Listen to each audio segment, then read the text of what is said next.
இந்த ரோட்டில் நம்ம போகிறோம் அப்படின்னா உயிரோடு இருந்தால் தான் இதை பார்க்க முடியும். இந்த சப்வே எங்கே இருக்குன்னா ஏர்போர்ட்லேருந்து நங்கநல்லூர் போகிற வழியில் இருக்குது.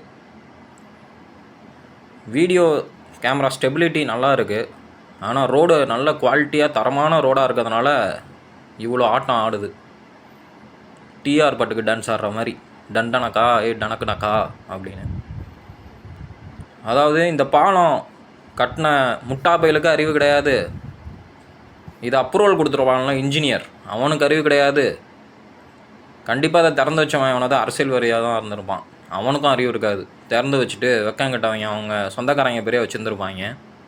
மழைக்காலங்களில் சப்வே உள்ளார எவ்வளோ மழைநீர் தேங்கியிருக்கு அப்படின்றத இன்டிமேட் பண்ணுறதுக்கு தான் அந்த ஸ்கேல் வச்சுருப்பாங்க. இந்த பச்சை கலர் வரைக்கும் வாகனங்கள் உள்ளார போகலாம். பச்சை கலருக்கு மேலே ரெட் கலருக்கு வந்துருச்சுன்னா உள்ளே போகிறதுக்கு டேஞ்சர் அப்படின்றத இன்டிமேட் பண்ணுறதுக்கு தான் இந்த ஸ்கேல். ஆனால் அந்த ஸ்கேலை எங்கே வச்சுருக்கானுங்க?